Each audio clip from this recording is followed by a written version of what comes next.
ಜಾಮೀನು ಅರ್ಜಿ ತೀರ್ಪಿನ ಭಯದಿಂದ ಪಾರಾಗಿರೋ ಮಾಜಿ ಸಿಎಂ ಯಡಿಯೂರಪ್ಪ ಹೈಕೋರ್ಟ್ನಲ್ಲೂ ಕೆವಿಯಟ್ ಸಲ್ಲಿಸಿದ್ದಾರೆ. ಲೋಕಾಯುಕ್ತ ಕೋರ್ಟ್ ಸಮನ್ಸ್ ಪ್ರಕ್ರಿಯೆಗೆ ಹೈಕೋರ್ಟ್ ತಡೆ ನೀಡಿದ್ದನ್ನು ಪ್ರಶ್ನಿಸಿ ವಕೀಲ ಸಿರಾಜಿನ್ ಬಾಷಾ ಮೇಲ್ಮನವಿ ಅರ್ಜಿ ಸಲ್ಲಿಸುವ ಸಾಧ್ಯತೆ ಇದೆ. ಹೀಗಾಗಿ ಯಡಿಯೂರಪ್ಪ ಕೆವಿಯಟ್ ಸಲ್ಲಿಸಿದ್ದಾರೆ. ಬಾಷಾ ಮೇಲ್ಮನವಿ ಅರ್ಜಿ ವಿಚಾರಣೆ ವೇಳೆ ತಮ್ಮ ವಾದ ಮಂಡನೆಗೆ ಅವಕಾಶ ಕೋರಿ ಯಡಿಯೂರಪ್ಪ ಪರ ವಕೀಲರು ಕೆವಿಯಟ್ ಸಲ್ಲಿಸಿದ್ದಾರೆ. ಡಿನೋಟಿಫಿಕೇಷನ್ ಪ್ರಕರಣಕ್ಕೆ ಸಂಬಂಧಿಸಿದಂತೆ ಸಿರಾಜಿನ್ ಬಾಷಾ ಸಲ್ಲಿಸಿರುವ 2 ಮತ್ತು 3ನೇ ಖಾಸಗಿ ದೂರಿಗೆ ಬಿಎಸ್ವೈ 2 ಕೆವಿಯಟ್ ಸಲ್ಲಿಸಿದ್ದಾರೆ.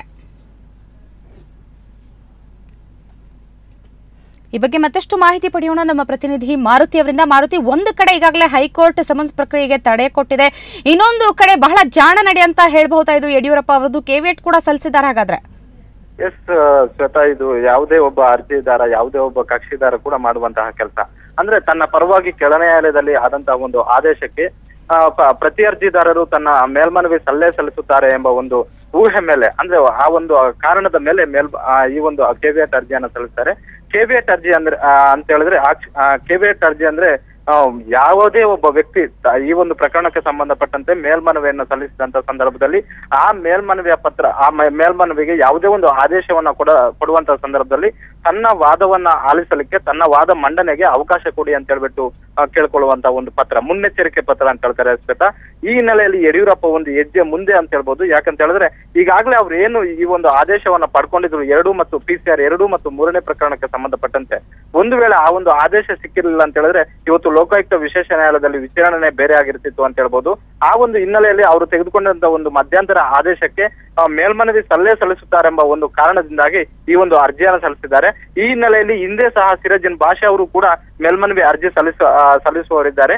ಈ ಹಿನ್ನೆಲೆಯಲ್ಲಿ ಈಗ ಸಿರಾಜಿನ್ ಬಾಷಾ ಈ ಅರ್ಜಿ ಸಲ್ಲಿಸಿದ್ರು ಕೂಡ ಈಗ ಮೊದಲು ಯಡಿಯೂರಪ್ಪನವರಿಗೆ ನೋಟಿಸ್ ಹೋಗುತ್ತೆ. ನೋಟಿಸ್ ಹೋದ ನಂತರ ಅವರ ಒಂದು ವಾದ ಮಂಡನೆಗೆ ಅವಕಾಶ ಕೊಡಲಾಗುತ್ತೆ. ತದನಂತರವೇ ನ್ಯಾಯಾಲಯ ಒಂದು ಆದೇಶವನ್ನ ಮಾಡಬೇಕಾಗುತ್ತೆ ಶ್ವೇತಾ.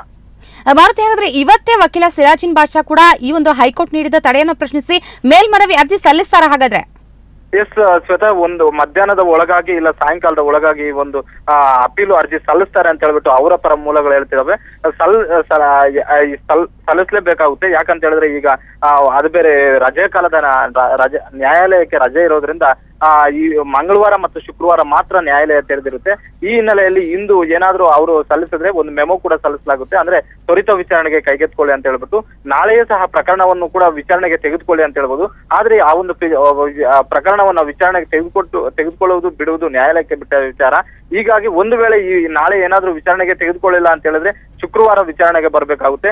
ಶುಕ್ರವಾರನೂ ಕೈ ತಪ್ಪಿತು ಅಂತ ಹೇಳಿದ್ರೆ ಮಂಗಳವಾರದ ನಂತರವೇ ಆ ಒಂದು ಪ್ರಕರಣ ವಿಚಾರಣೆಗೆ ಬರುತ್ತೆ ಶ್ವೇತಾ. ಯಾಕಂತ ಹೇಳಿದ್ರೆ ಸೋಮವಾರ ನಾನ್ ಸಿಟ್ಟಿಂಗ್ ಡೇ ಅಂತ ಮಾಡಿದ್ದಾರೆ. ಅಂದ್ರೆ ಹೈಕೋರ್ಟ್ ಒಂದು ಶನಿವಾರವನ್ನ ಕೆಲಸದ ದಿನವಾಗಿ ಪರಿಗಣಿಸಿ ಸೋಮವಾರ ರಜೆ ಬೇಕಾಗಿರೋದ್ರಿಂದ ನಾನ್ ಸಿಟ್ಟಿಂಗ್ ಡೇ ಮಾಡಿರುವ ಹಿನ್ನೆಲೆಯಲ್ಲಿ ಮಂಗಳವಾರದ ತನಕ ಬಿಎಸ್ವೈ ಮತ್ತೆ ರಿಲೀಫ್ ಪಡ್ಕೊಂತಾರೆ ಶ್ವೇತಾ.